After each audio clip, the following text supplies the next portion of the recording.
নমস্কাৰ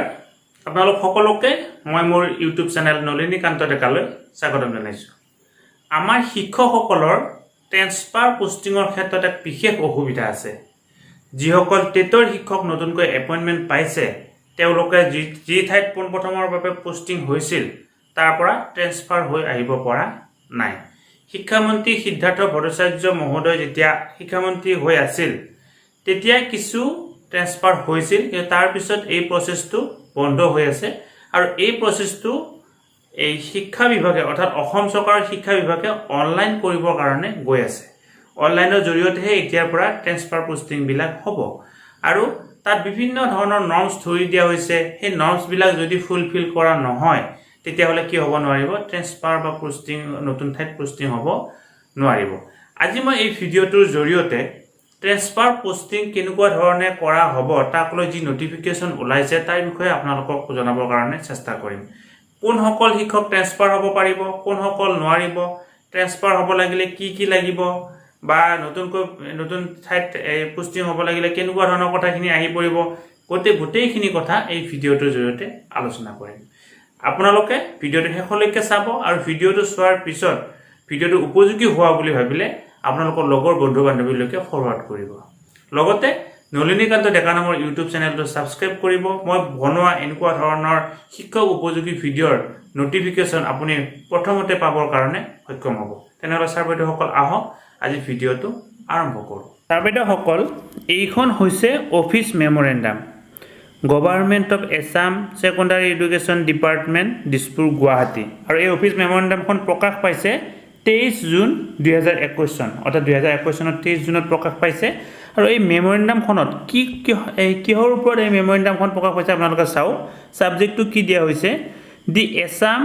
elementary and secondary school teacher regulation of posting and transfer, অৰ্থাৎ প্ৰাথমিক পৰ্যায়ৰ শিক্ষকসকল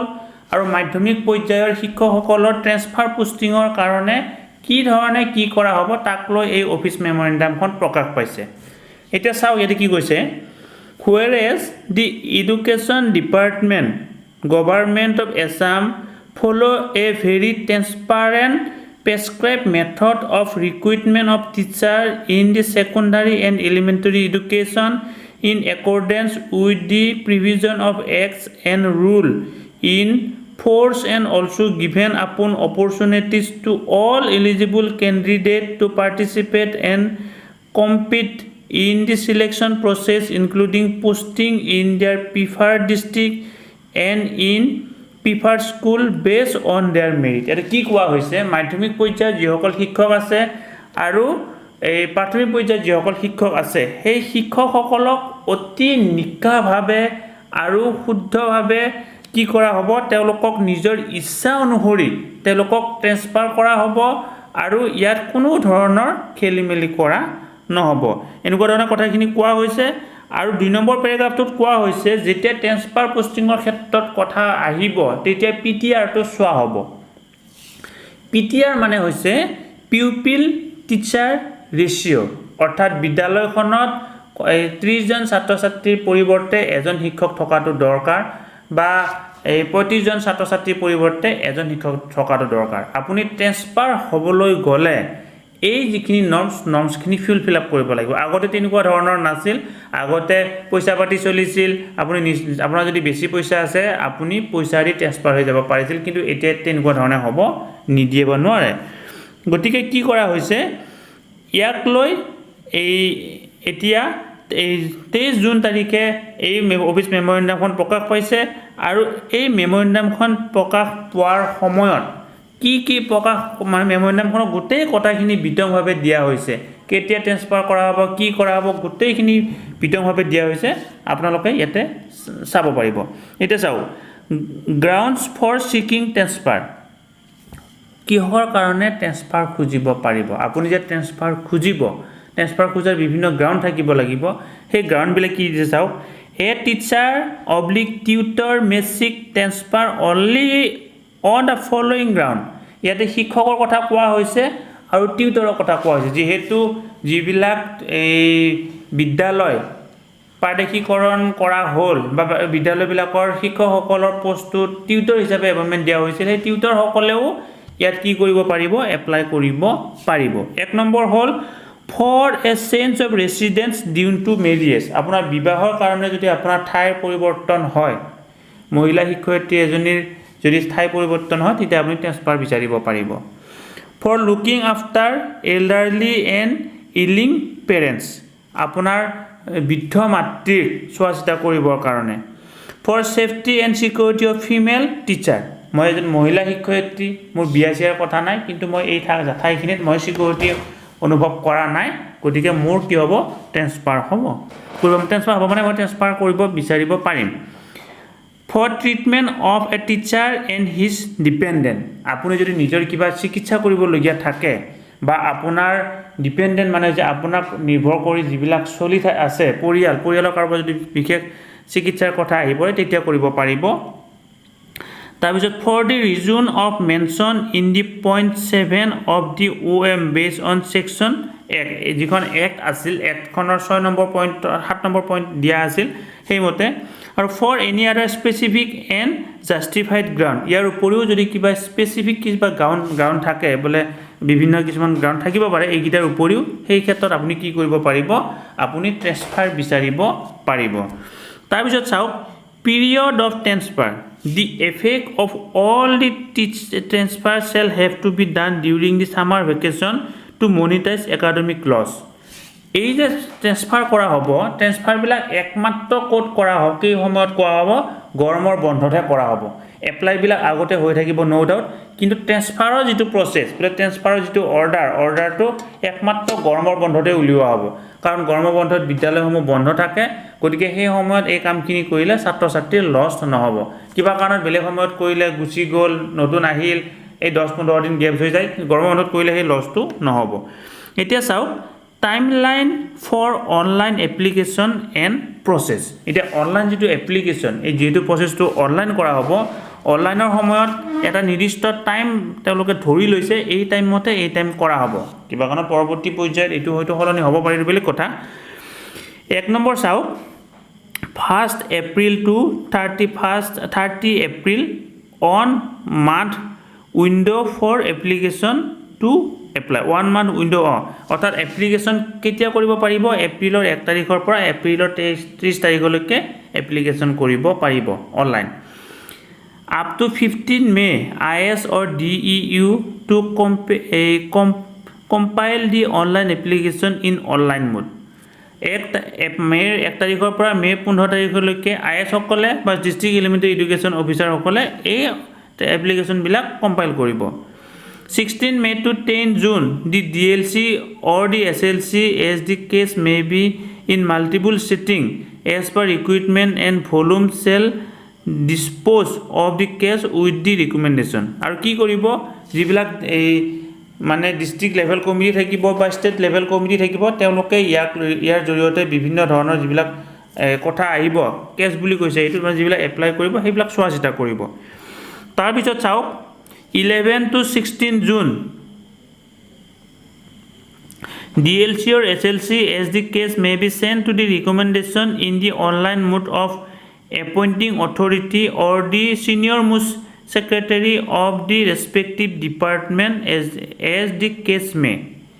অৰ্থাৎ কি কৰিব 11 জুনৰ পৰা 16 জুনলৈকে কি কৰিব এই SLC বা DLC যিবিলাক ভেৰিফাই কৰি ঠিক ঠাক কৰিলে সেইবিলাক মানে যোন এপইণ্টেড অথৰিটি যোনে ট্ৰান্সফাৰ কৰিব অৰ্থাৎ ডাইৰেক্টৰ লেভেললৈকে পঠাব লাগিব 17 June to 13 June in case of inter district or within the district transfer the appointing authority will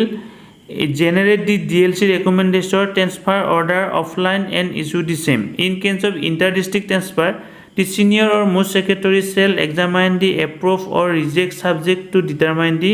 violating of any provision in the OM as per the act and will send the appointing authority for further step in the respect of transfer যদি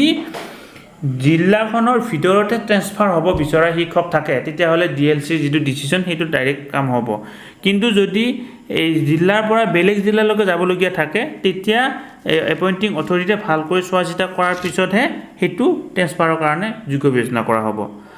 up to 30 June the appointing authority shall generate the transfer order in offline mode and issue 30 জুনলৈকে কি কৰা হ'ব এই মানে online যিবিলাক অৰ্ডাৰবিলাক issue কৰা হ'ব 1 July to 31 July all transfer order shall be given effect আৰু জুলাইৰ 1 তাৰিখৰ পৰা জুলাইৰ 31 তাৰিখৰ ভিতৰত যিমানবিলাক অৰ্ডাৰ আছিল অৰ্ডাৰবিলাক কাৰ্যকৰী কৰা হ'ব অৰ্থাৎ তেওঁলোকক ট্ৰেন্সফাৰ অৰ্ডাৰবিলাক দিয়া হ'ব আৰু তেওঁলোকে নিজৰ নিজৰ ঠাইত গৈ মানে জইন কৰিব এই টাইমলাইনটো দিয়া হৈছে এপ্ৰিলত আৰম্ভ হ'ব আৰু এই প্ৰচেছটো জুলাইৰ 31 তাৰিখে গৈ শেষ হ'ব তাৰপিছত চাওক PTR norms for to be maintained PTR মানে হৈছে মই আপোনালোকক আগতে কৈছো pupil teacher ratio টো মিলাব লাগিব তেনেকৈ নিমিলিলে আপুনি ট্ৰেন্সফাৰৰ কাৰণে এপ্লাই কৰিব নোৱাৰিব আৰু কিছুদিন আগতে শিক্ষামন্ত্ৰী মহোদয় এটা কথা কৈছিল যে অনলাইন পৰ্টেল যেটো খুলি দিয়া হ'ব তাত PTR নথকা শিক্ষক শিক্ষয়িত্ৰীসকলে এপ্লাই কৰিবই নোৱাৰিব তাত তেওঁলোকৰ মানে অপচনে নাথাকিব গতিকে বিদ্যালয় হিচাপে তেওঁলোকে টিচাৰ ৰেচিও এবিলাক ষ্টুডেন্ট কিমান টিচাৰ কিমান এটা অলৰেডি মানে কি কৰি থৈ দিব দি থৈ দিব এতিয়া 2009 চনত এখন আইন হৈছিল আইনখন হৈছে শিক্ষাৰ অধিকাৰ আইন এই শিক্ষাৰ অধিকাৰ আইনখনত PTR নৰ্মছৰ কথা বৰ সুন্দৰকৈ দিয়া আছে তাত কোনে কোনে কৰিব পাৰিব এই PTR কিমান হ'ব লাগে কি হ'ব লাগে গোটেইখিনি কথা দিয়া আছে সেই যিখন নৰ্মছ মতে PTR এই ৰুলছটো ফলো কৰা হ'ব তাৰ পিছত চাও criteria for consideration of inter-district transfer and procedure thereof. Inter-district transfer মানে হৈছে জিলাৰ মাজত যেটো ট্ৰান্সফাৰ হ'ব হেতু কথা কৈছে The government and competent authorities shall be given by the following norms in respect of inter-district transfer of teacher. A teacher working in a district continuously for 10 years or more can apply for transfer to her home district on the nearest contiguous district. কি কৰিব পাৰিব যদি এজন শিক্ষকে 10 বছৰ ধৰি এখন জিলাত চাকৰি কৰি আছে তেতিয়াহলে তেখেতে কি কৰিব পাৰিব ইন্টাৰ ডিস্ট্ৰিক্টৰ কাৰণে এপ্লাই কৰিব পাৰিব এই অৰ্থটো হৈছে এনেকুৱা ধৰা হল মই যদি ওদালগুৰি জিলাত শিক্ষকতা কৰি আছো আৰু মই যদি ধুবুৰীলৈকে যাব বিচাৰো তেতিয়াহলে মই 10 বছৰ হোৱাৰ পিছতহে এপ্লাই কৰিব পাৰিম এটো ইন্টাৰ ডিস্ট্ৰিক্ট ট্ৰান্সফাৰ বুলি কোৱা হয় এখন জিলাৰ পৰা আন এখন জিলালৈকে যোৱা কথাটো বুজোৱা হৈছে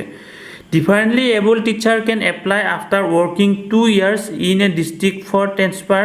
to his or her home district on the nearest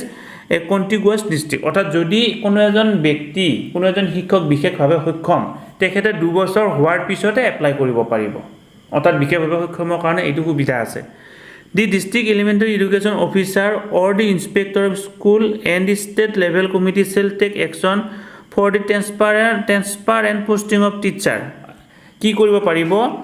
এই district elementary education officer inspector of school আৰু SLC ষ্টেট লেভেল কমিটি কি কৰিব পাৰিব ইয়াত তেওঁলোকে মানে ক্ষমতা থাকিব যদি কিবা কাৰণত 10 বছৰ নহলেও কিবা ধৰণৰ কাবা কনসিডাৰেচন কৰিব লগিয়া থাকে এইটো তেওঁলোকে নিজে কৰিব পাৰিব মানে তেওঁলোকৰ এটো বিবেচনা কৰিব পাৰিব আৰু তাৰ পিছত চাও No teacher shall transfer from a school where the number of teachers required is less against the available student. অর্থাৎ কোনোবা এখন বিদ্যালয়ত যদি 100 জন ছাত্র ছাত্রী আছে আৰু সেই বিদ্যালয়খনত যদি দুজন শিক্ষক আছে তেতিয়াহলে চাওক আপোনালোকে PTR মিলা নাই সেই বিদ্যালয়খনত আৰু এজন শিক্ষক লগা হৈ আছে এনেকুৱা ধৰণৰ যদি ছাত্ৰ ছাত্ৰী অনুপাতে যদি শিক্ষক লগা থাকে তেতিয়াহলে সেই শিক্ষকে এপ্লাই কৰিব নোৱাৰিব Each district committee will prepare a list of vacancies of their district every year in accordance কি কোৱা হৈছে জিলাবিলাকে ভ্যাকেন্সি এখন লিষ্ট প্ৰতি বছৰ ঠিক কৰিব তেহে গম পোৱা যাব ক'ত খালি আছে খালি নাই আৰু হেতু যেটো অনলাইনৰ জৰিয়তে হ'ব অনলাইনত আপলোড কৰিব লাগিব আৰু তাৰ সেই ওপৰত ভিত্তি কৰি অনলাইন কৰা হ'ব In case of number of applications seeking transfer are more than the available vacancy, it shall be decided on the censority of the teacher calculation as per the provision of service rule in accordance with the mark obtained অৰ্থাৎ চাওক আপোনাৰ ধৰা হ'ল ধুবুৰী জিলাত বৰ্তমান post 10টা খালী আছে তাতে এপ্লাই কৰিলে 20 জন শিক্ষকে তেতিয়াহ'লে কি কৰা হ'ব যিসকলৰ মেৰিট বেছি তেওঁলোককহে তালৈকে ট্ৰান্সফাৰ কৰা হ'ব অৰ্থাৎ মেৰিট হ'ব যদি বেছি হৈ যায় The application for transfer by a teacher has to be addressed to the state level committee and submitted online through the district elementary education officer or inspector of school. এই online application বিলাক কালৈকে কৰিব লাগিব SLC কৰিলেকে কৰিব লাগিব আৰু through the inspector of school বা through দি district elementary education officer কৰিব লাগিব তাৰপিছত চাওক on receipt of an application the district level committee will examine and it found in order forward the application to the state level committee district level committee heikon state level committee loke forward koribo online ta hobo ebilak the senior most secretary on being satisfied with the adherence of the norms particularly the terms of PTR shall approve and forward in online mode tar bisore online mode loke jabo jit prothomote district apply koribo lagibo district pora hikon state loke jabo state jodi dekha pai je ki PTR norms opor adi kori gute khini thike thake ase tete ki koribo paribo tetia hikon online mode karone pothwa hobo enukwa dhorone kotha ase tar bisot chao criteria for consideration of inter school transfer of teacher within the district and prosecuted thereof অর্থাৎ জিলাৰ মাজতে যদি বিদ্যালয়বিলাকৰ মাজত transfer হ'ব বিচৰা যায় তেতিয়া কি হ'ব চাও teacher may be transferred from one elementary school to another elementary school within the district either by the department or SSA in accordance with the requirement of teacher in school as per norms provided above in point number 4a order khonot যিখন মানে এক আইন কৰা হৈছিল আইনখন 4.1 যেটো আছিল সেই মতে SSA বিলাক SSA লকে যাব পাৰিব teacher may transfer from secondary school to another secondary school within the district in accordance with the requirement of teacher in the school and also considering the subject wise requirement আৰু যদি secondary এটা মাধ্যমিক বিদ্যালয়ৰ পৰা মাধ্যমিক বিদ্যালয়লৈকে যাব বিচৰা যায় তাত সাবজেক্টৰ কথা আহি পৰিব আপুনি যদি ইয়াৰে আৰ্টছৰ শিক্ষক যোনখন বিদ্যালয়ত আৰ্টছৰ শিক্ষক খালি আছে তালৈকে আপুনি যাব পাৰিব এনেকুৱা ধৰণৰ নৰ্মছখিনি থাকিব The teacher under the secondary education department and secondary teacher appointed as well as administrated by SSA in secondary level school may be transferred from jodi kunba ejon SSA শিক্ষক secondary education secondary বিদ্যালয়ত মাধ্যমিক বিদ্যালয়ত কাম কৰি আছে তেখেতে মাধ্যমিক বিদ্যালয়লৈকে যাব পাৰিব এনেকুৱা কথাখিনি কোৱা হৈছে application for transfer by teacher has to be addressed to the district already কোৱা হৈছে the transfer of teacher from one school to another school within the district may be allowed by the competent authority strictly in accordance with the PTR so PTR কথাটো কিমান কোৱা হৈছে pupil teacher ratio যদি নিমিলে আপুনি transfer হ'ব নোৱাৰিব আৰু আপুনি জিলাৰ মাজত এপ্লাই কৰিব লাগিলেও আপুনি ইনস্পেক্টৰ অফ স্কুলৰ জৰিয়তে কৰিব লাগিব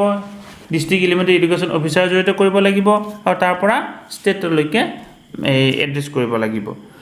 তাৰ পিছত আৰু কিবা কি ভালে বিলাকো দিয়া হৈছে গুটেখিনি কৈ থকা নাই আপোনালোকক norms for posting of teacher etu sai lok norms for posting of teacher at the beginning of every year and before any fresh posting or posting on transfer the concerning district level committee of the district shall identify vacancies in accordance with PTR norms in each school of the elementary school and both PTR wise and subject wise ki kora lagibo বছৰৰ আৰম্ভণিতে district elementary education officer বা IS সকলে vacancy চাব আৰু তাতহে কি কৰা হ'ব ট্ৰান্সফাৰ দিয়া হ'ব যিকোনো আপুনি যিকোনো স্কুলত যাও বুলিলে যাব নোৱাৰিব any posting has to be done strictly only school where vacancy য'ত বাৰে বাৰে কোৱা হৈছে পিটিআৰ মতে য'ত ভ্যাকেন্সি আছে তাতহে দিয়া হ'ব ফৰ মিউচুৱেল ট্ৰান্সফাৰ এতিয়া জেনেৰেল ট্ৰান্সফাৰৰ ক্ষেত্ৰতো কথাখিনি হৈ গ'ল আপুনি যাব পাৰিব য'ত ভ্যাকেন্সি আছে তো যাব পাৰিব মিউচুৱেল ট্ৰান্সফাৰ মানে হৈছে আপুনি ইয়াত জেনেৰেল ট্ৰান্সফাৰৰ ক্ষেত্ৰত কি হয় আপুনি গুচি গ'ল ইয়াতে মানুহ এই বিদ্যালয়খনৰ মানুহ নাপাব পাৰে মিউচুৱেল ট্ৰান্সফাৰ মানে হৈছে আপুনি বেলেগ এখন বিদ্যালয়লৈকে যাব সেই বিদ্যালয়খনৰ শিক্ষক আকৌ এই বিদ্যালয়খনলৈকে আহিব এইটো কি বুলি কয় মিউচুৱেল ট্ৰান্সফাৰ বুলি কোৱা হয় তে মিউচুৱেল ট্ৰান্সফাৰৰ ক্ষেত্ৰতো কি কৰা হৈছে ইণ্টাৰ ডিস্ট্ৰিক্ট থাকিব আৰু ইণ্টাৰ ডিস্ট্ৰিক্ট দুটা প্ৰসেস থাকিব আৰু তাত আগৰ যিবিলাক নৰ্মছ আছিল ধৰা হ'ল এপ্লাই কৰা কথাখিনি হ'ল আৰু মেৰিট বেচিছ এই কথাখিনি এটা নাথাকিব জেনেৰেলি আপুনি এইটো মিউচুৱেল ট্ৰান্সফাৰ হ'ব পাৰিব ৰিলেক্সেশ্যন ৰুল কাৰোবাক ৰিলেক্সেশ্যন দিয়া হ'ব নেকি মানে এই অলপ এৰা ধৰা কৰা হ'ব নেকি procedure for teacher of transfer of teacher due to amalgamation merge of school rationalization of teacher and due to disciplinary action এনেকুৱা ধৰণৰ কথাখিনি চাব এতিয়া গোটেইখিনি কথা এই এমালগেমেশ্যনৰ কথা আহি পৰিল বিদ্যালয়বিলাক এমালগেমেশ্যন কৰি থকা হৈছে মাৰ্জ কৰা হৈছে দুখন বিদ্যালয় লগ কৰি দিয়া হৈছে তাৰপিছত ৰেচনেলাইজেশ্যন কৰা হৈছে ইয়াতে 4জন শিক্ষক আছে 2জন লাগে 2জন লৈ যায় বেলেগত দিয়া হৈছে এই কথাখিনি ইয়াতে কথা আছে চাবইছো the provision of the Assam elementary and secondary school teacher regulation of posting and transfer act 2020 চনত যিখন ট্ৰান্সফাৰ পোষ্টিঙৰ কাৰণে আইন হৈছিল সেই আইনখনৰ মতে এই গোটেইখিনি কথা খবৰ তাত যি ৰিলেক্সেশ্যন দিয়া হৈছিল সেই ৰিলেক্সেশ্যন মতে এই ৰিলেক্সেশ্যনখিনি হ'ব চাওক তাৰপিছত composition of state level committee and function thereof এইটো বাৰু থাকক এইটো আমি ইমান জানিব দৰকাৰ নাই তাৰপিছত ইয়াতে চাওক এইখিনি কথা কোন কোন কমিটিৰ কোন মেম্বাৰ থাকিব কোন মেম্বাৰ নাথাকিব এই কথাখিনি ইয়াতে কোৱা হৈছে ডিষ্ট্ৰিক্ট লেভেল কমিটিত কোন থাকিব তেওঁলোকৰ পাৱাৰ আৰু কি থাকিব এই কথাখিনি কোৱা হৈছে তাৰপিছত power of duties of commissioner কি থাকিব এই কথাখিনি ইয়াতে কোৱা হৈছে তাৰপিছত চাওক এই অফেন্স এণ্ড পেনাল্টিজ যদি কোনোবা যিসকল ডিষ্ট্ৰিক্ট লেভেল কমিটিত থাকে ষ্টেট লেভেল কমিটিত থাকে বা আন এই অথৰিটি থাকে তেওঁলোকে যদি কিবা আইন ভংগ কৰে তেওঁলোকৰ কাৰণেও শাস্তিৰ ব্যৱস্থা আছে এই কথাখিনি ইয়াতে কোৱা হৈছে তাৰ উপৰিও কোনোবা শিক্ষকেও যদি এই মানে এই ৰুল ভায়োলেট কৰে তেওঁলোকৰ কাৰণেও শাস্তিৰ ব্যৱস্থা আছে এতিয়া চাওক আপোনালোকে অনলাইন যেতিয়া কৰিব কি ফৰ্ম লাগিব কি লাগিব কথাখিনি ইয়াতে কৈ দিয়া হৈছে ইয়াতে চাওক format prescribe for processing the request for teacher গতিকে এনেকুৱা ধৰণে কথাখিনি কোৱা হৈছে আৰু তলত কল্যাণ চক্ৰৱৰ্তী ISRৰ সিগনেচাৰ আছে গতিকে এই প্ৰচেছটোৰ জৰিয়তে যদি কথাবিলাক হয় আমি ভাবো একো অসুবিধা নোহোৱাকৈ বৰ ধুনীয়াকৈ কথাবিলাক হ'ব আৰু আপোনালোকে কি কৰিব পাৰিব নিজৰ ইচ্ছা অনুসৰি ট্ৰান্সফাৰ হ'ব পাৰিব পিটিআৰ নৰ্ম যদি মিলে কোনো আপোনালোকক পইচা পাতি কথা নহয় মিউচুৱেল ট্ৰান্সফাৰ হ'লেও কোনো পইচা পাতি কথা নহয় এনেকুৱা ট্ৰান্সফাৰ হ'ব পাৰিব গতিকে চাবাইদেউসকল আজি ভিডিঅ'টো অত্যন্ত গুৰুত্বপূৰ্ণ আজি ভিডিঅ'টো যদি ট্ৰান্সফাৰ কেনেকুৱা ধৰণে হ'ব মিউচুৱেল ট্ৰান্সফাৰ কেনেকুৱা ধৰণে হ'ব গোটেইখিনি কথা ক'লোঁ আশা কৰোঁ আপোনালোকৰ ভিডিঅ'টোৰ জৰিয়তে উপকৃত হৈছে ধন্যবাদ